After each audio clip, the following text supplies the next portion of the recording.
We're now on the top of Daf Mem Aleph Amid Beis. Kechizro ledikli anofim tovim li'etz hadekel.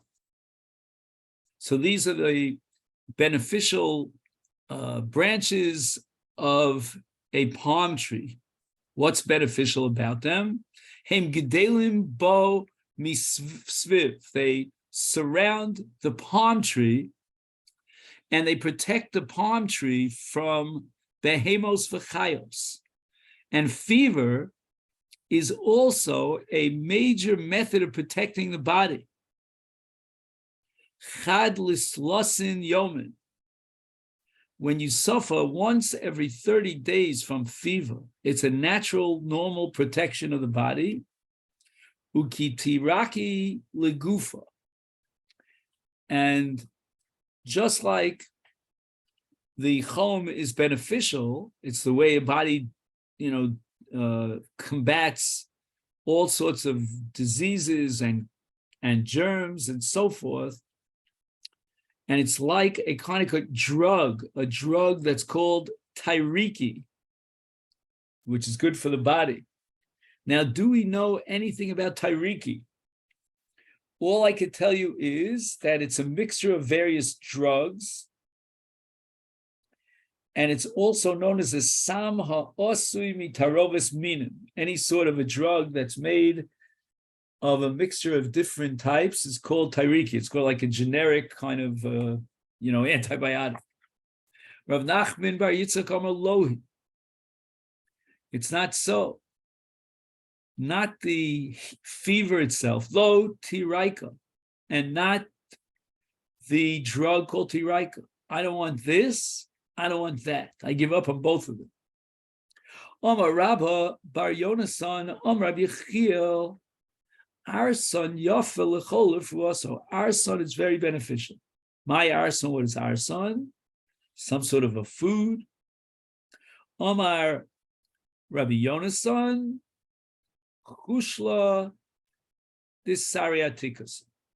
These are peeled barley grains, old grains, deresh nafia, that fall from the sieve at the beginning of the process of sifting. Amar Abaye says about these grains of barley, Bayam bishula, don't use them in their natural state as a refuah, but rather first you should cook them, but overcook them, so to speak. Ein bisra de Torah, like the flesh of a bull, which requires a great deal of bishul. However, the Gemara now offers an alternative explanation of arson. Rav Yosef Amar, what's arson? Smide this sariatikasa. This is the refined flour that's made from old processed barley grains. Deresh nafia. They fall at the beginning of the process of sifting. Even according to this transmission of what exactly are these siorin barley,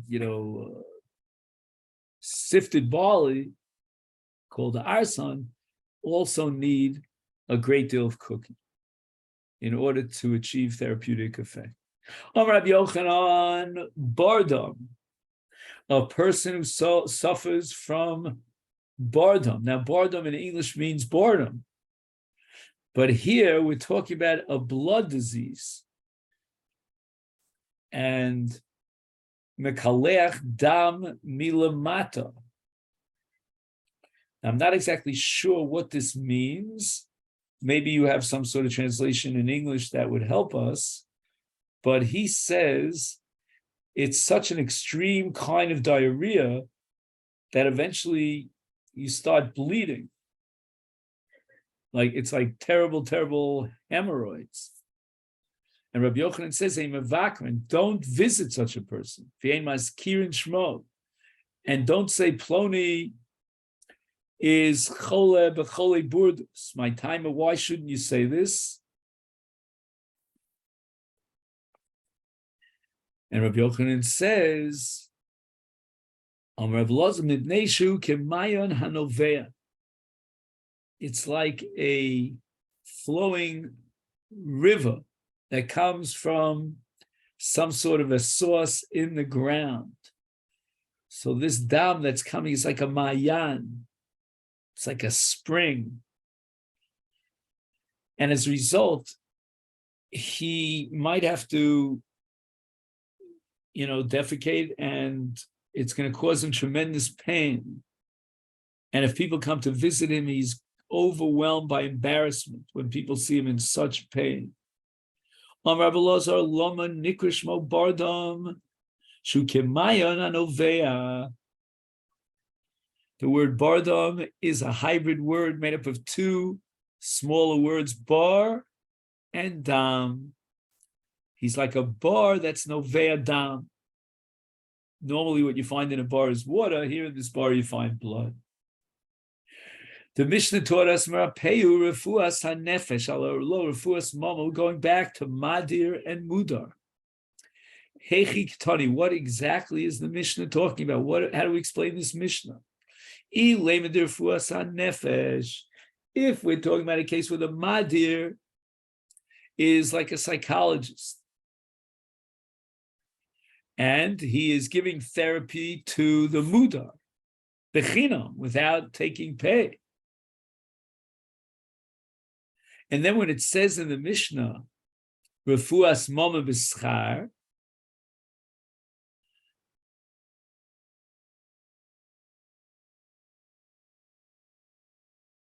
so that's awesome. So again, what happens is the following.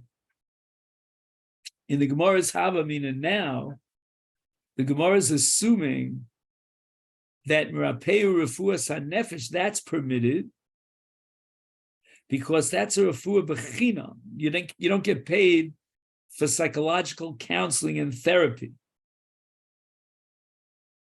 And the word nefesh, refuas nefesh, means perusho rotzon. What does that mean, perusho rotzon?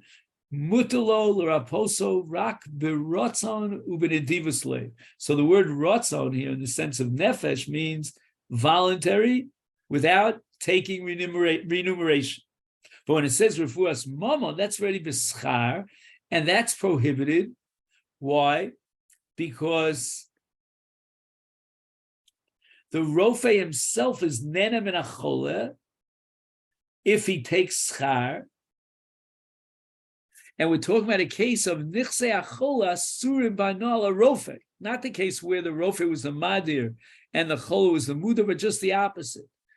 The madir is the chola, and he enjoined the mudar from having any positive benefits from his nechasim. And if the rofe now will take remuneration, accept a service charge for administering refuah, then it turns out that the rofe, who is the mudar, is benefiting from the madir. So the Gemara rejects this possibility. If the Mishnah is coming to teach you this din is listening hochi, it should have said in the following way: Merapeyu bechinam avlo b'schar. Why didn't you say that he's administering this medical treatment without any intention to get paid? Well, why did the Mishnah have to differentiate between refuas hanefesh and refuas momon? Everything really boils down to one question, and that is whether or not he the rofe is getting paid for his work or he's not paid for his work. Ella, therefore, the Gemara says, I want to insist on an alternative interpretation of this Mishnah. When it says that a rofe is enjoined from administering refuah to the chola, that's a case of refuas nefesh. That's a case of refuas haguf. And when it says in the Mishnah, Merapeyu refuas nefesh, means he's allowed, the madir is allowed to be marapa the guf of the mudar, even though he's giving a benefit for them. The reason for that is because it's a mitzvah l'rapos ish Yisrael, so the Madir is only doing this l'shem kiyum mitzvah. It says in the Mishnah, lo refuas mamon. That's behemto. That's a case where the Madir is serving as a veterinarian for the health of the animal of the mudar. And there's no kiyum mitzvah here in this case. He has no obligation to be merapi the behem of his chaver. So he's being mahana him. And that's also from the Madir to the mudar to serve as a veterinarian for the animal, the mudar. And we're talking about a case where there is another rofe. This is the Ran's Chiddush. Sheino chayv l'raposo kidei latzil es mamono mishum mitzvah hashavas havedi. You might ask, well, okay, so there's no direct mitzvah to be merape a behema. But here the behemoth is owned by his friend, and it's worth X, and he'll have to replace it if this animal never beggars. And therefore, it's only in a case where there's another rofe who would be available to save the life of the animal, then he, the Madir, is permitted to dedicate himself as a veterinarian to bring the health back to this animal of the mudar. But if the mudar himself is chola, then there's a mitzvah or a posam. And that's irrelevant to how many rofim there are. There may be 1,000 rofim in the vicinity, but it doesn't matter. You're not enjoined or inhibited from being merape this mudar because you are doing it l'shem mitzvah. And that's sufficient. Omar Rav Zutra bar Tuvia Marav also l'madil l'rapos behemoths hamudar. Even though we said you're not allowed to be serve as a veterinarian for the mudar's animal,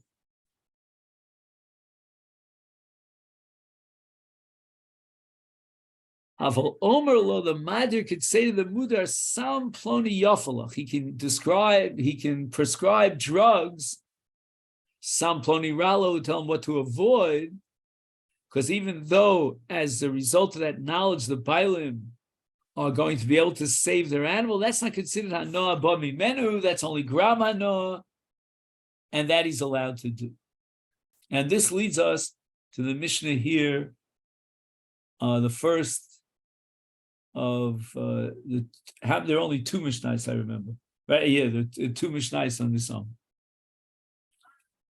Once again, we're talking about Mudar Hanoah Michavero Rochetz Imo. The mudar is allowed to take a bath together with the madir, be'ambati gedol, in a large bath, avalo b'ketana, but not in a small bath. Why? Because what happens is that the more weight you put into the water, the higher the water rises, the water level. And let's say there's a limited amount of water in the ambati, and now the Madir enters into the ambati, he raises the level of the water in the ambati. And all this applies to an ambati ktan. In the case of ambati gedola, the water is not going to, in any significant way, rise because there's a Madir who wants to be rochetz in the water. So the mudar is not being mahane the Madir, but in an ambati ktana, that's problematic. Then the Mishnah goes on to say, V'yoshenimo b'mito. The Madir and the Mudar are allowed to sleep in one bed. Because there, it's not a matter of rising, you're not causing the rising of the water level. Rabbi Yehuda Omer, B'yamos hachama. Yes, the Tanakama here will allow this during the cold winter months. Will allow this during the hot summer months. Because the Madir is not being mahana the muda. There's body heat. And during the cold winter, if these two are sleeping together, then one is going to heat up the body of the other, and that's being mahana him. Umesiv imal amita.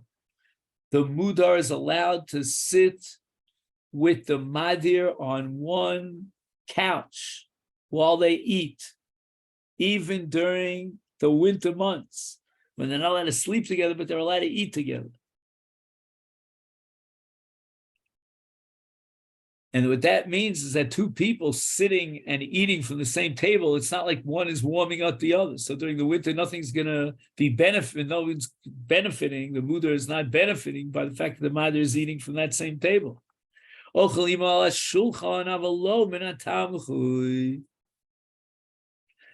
mudar is allowed to eat with the mother, and we're not afraid that the mother is going to start feeding the mudar, and that the mudar will start eating from the plate of the mother. And it's not like the case of an Baal, the Ishto Nida. But the mudar, although he's allowed to eat from the same table as the mother, he's not allowed to eat with the mother on a kara, which is called a tamchui. Because when the mother eats a little bit, then he leaves over his shirayim on that kara, and then the mudar might be tempted to eat those shirayim. So if they're eating from the same plate, and it happens to be that the mother is less of an appetite or less of a capacity for eating than the mudar, so there'll be some leftover food from the mother in the kara. Now again, it's not like the mudar has to take away from the kara because they're eating from the same kara. So whatever's left over after the mother finishes is going to be eaten by the mudar. And because the mother decided not to eat more than a very basic minimum, therefore he is being madir mahane the mudar.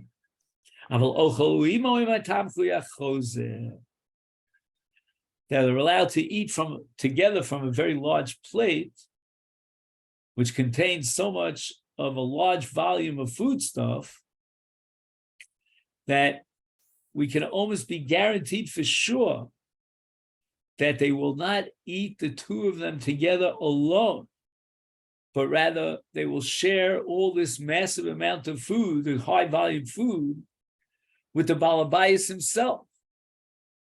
And therefore, the mudar is not considered as if he got hanoah from the mother. Even if the mother is eating less than his deserved portion.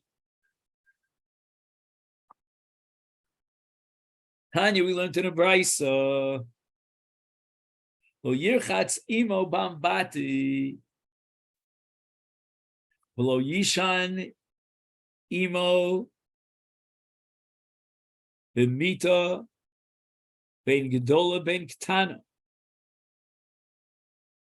Divrei Rabbi Meir. So all the qualifications that we saw in our Mishnah, in which cases there are heterim, like for example in a very large ambati, or to sleep with him during the summer months, all this is completely left out from the Tanakama of the Brisa, which is Rabbi Meir. That means Rabbi Meir has an absolute iser with regard to bathing together in an abati. It could be as large as who knows what, even though the mudar is not nenem in a madir. In other words, the water level is not significantly or noticeably changing. But we're always afraid maybe they'll come to be rochates together in a small, relatively small bathtub. And if we allow them to sleep together in the same room during the Yemos HaChama, they may come to sleep together in the same room or in the same bed in the Yemos HaGeshamim as well. And Rav Yudomer, no, we're not afraid. We can allow in a Gedola B'Yemos HaGeshamim, Ketana B'Yemos HaChama Mutter. That if it's a large ambati, or in a case of a bed during the winter months, but it's a very large bed, so we're assuming that the mad and the mudra are on two different sides of the bed. However, Ketana B'Yemos HaChama, if you're talking about a small bed, and it's during the summer months, then it's mutter. They can sleep together because, let's take the case of a mita gedola. they're not touching each other in such a large bed. So they're not warming up each other's body during the cold winter months, and he's not giving him any anah. And we're not going to accept the gzeira of mita gedol should be also because of mita ketana. And so too in Yemos HaChama, when it's hot outside, they're allowed to sleep together in a mita ketana because there's no anah machmas chimum during the summer months. And we're not going to be afraid that if we allow them to sleep together during the summer months, they may come to sleep in the same bed together during the winter months when there is a mahana. And similarly, says Rabbi Yehuda, Rochetz imo bambati gedola, they can wash and bathe together in a large bathtub. We're not afraid that they'll come to use a smaller bathtub. Umazia imo iktana. And the muder is allowed to enter into a schwitzbad, a sauna, together with the madir, even in ambati ktana, even if it's a small bath where they're sitting there and they're enjoying the sauna experience, because in a sauna, what we have is vapor. We don't have real direct heat. So the fact that the madir is also inside this sauna at the same time as the mudar, we're not afraid that there'll be chom that's passed on to the mudar, because it's not, the vehicle here is not the chom, but rather the vapors. The Mishnah says, Aval mesiv imo al amita, v'ochel imo al shulchan, aval lo min hatamchui.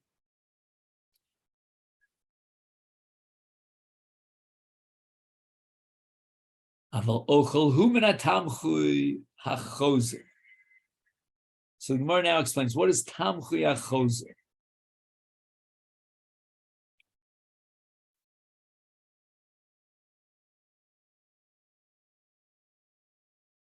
Just 1 second. Mesiv imo al amita.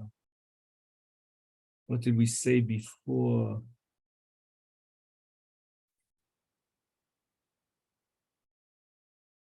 Because they're just sitting together and eating together. There's no chimum. And the same heta should apply if they eat on the same table. We're not afraid that one is going to feed the other one. And the mother will be mahana, the muda.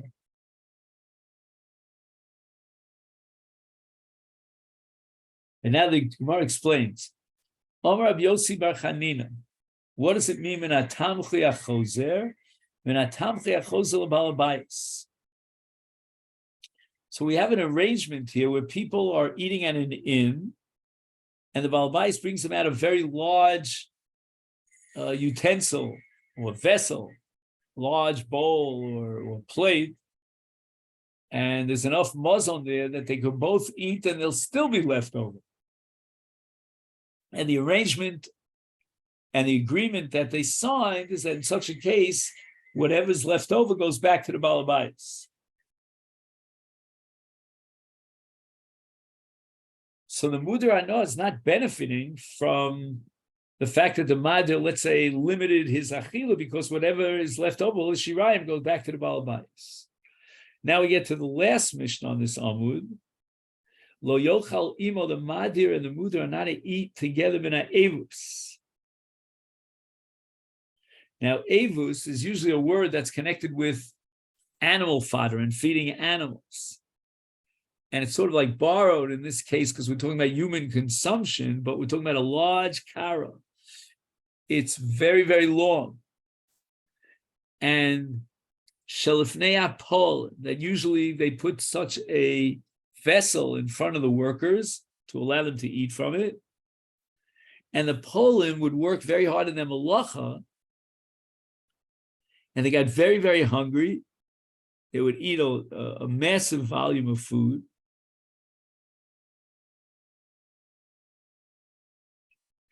Okay, now here we have an important comment of the Ran. Let's just see if we can work this out, because I know we're going a little overtime, and I appreciate that you were able to continue. The Ran says the following. Af sheyesh mazon harbi b'kli, even though you have this very large avus kli, but since the Polim are so hungry, they're ravished, they're what's the word I'm looking for? They're famished. They will eat up no matter how much muzzin you put in the kli. So there's no such thing as giving them more than what they need and anticipating a surplus, such that maybe now the madir would be mahana the mudar. So the mudar is nene mi'amadir, you might hallah b'achilaso.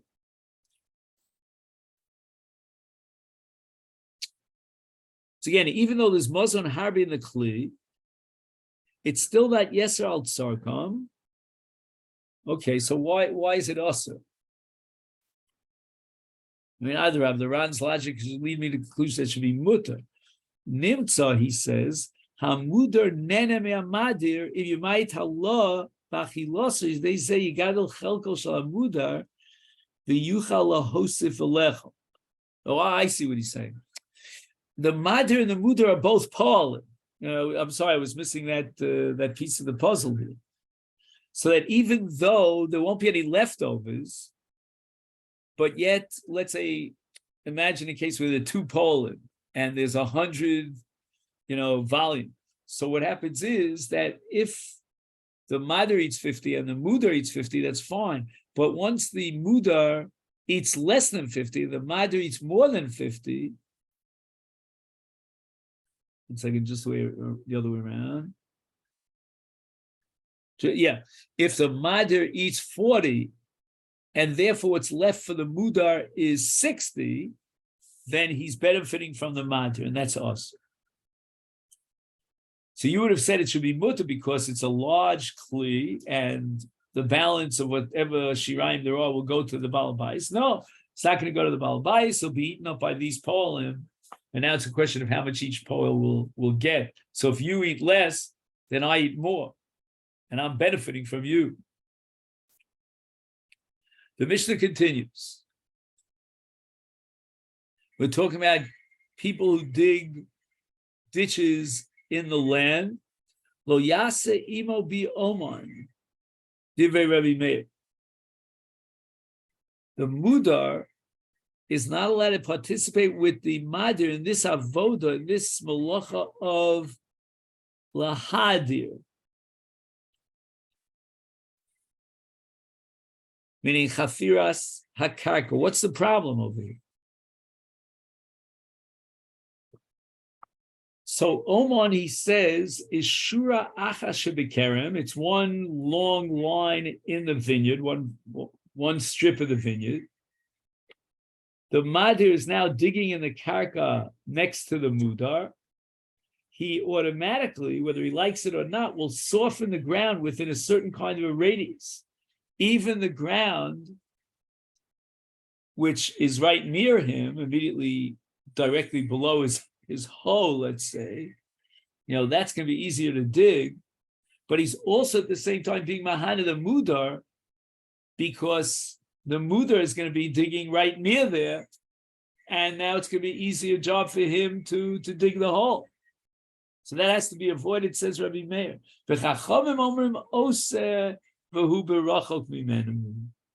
mudar is allowed to dig together with the madir, but this law only applies when the madir is chofe berachok mimenu. So there's a distance here between the madir and the mudar, so that we don't know exactly what the distance is, but it's enough a distance that we know he's not softening the ground of the mudar and making it easier for the mudar to dig the hole. The Gemara says the following regarding this machlokes Rabbi Meir and Chacham. Bekarov lo pligi. There's no machlokes between Rabbi Meir and Chachamim when they are working together in a very circumscribed area close to each other. They're asur, because again, by softening the ground in front of the mudar has an easier job. But ki pligi, where is the machlokes between Rabbi Meir and Chacham? Berachah, that the mudar is digging at one end of the field, very far away from where the madir is digging. And therefore, the chafir of the madir is not going to soften the karka where the mudar is digging. Rabbi Meir savagazrinan rochok mishum korov. So Gemara explains that's why the Rabbi Meir is machmir here, that they shouldn't be digging even b'makom rochok, is because, you know what? Maybe they'll come to dig in a makom korov. They won't realize that he's being mahana him by softening the karka, yipui karka. Come rapi le arakamei. Rabbanan savri lo gazri rochok mishum korov. And that leads us to the Mishnah on Daf Mem Beis, which Bli Neder will pick up tomorrow. Okay then?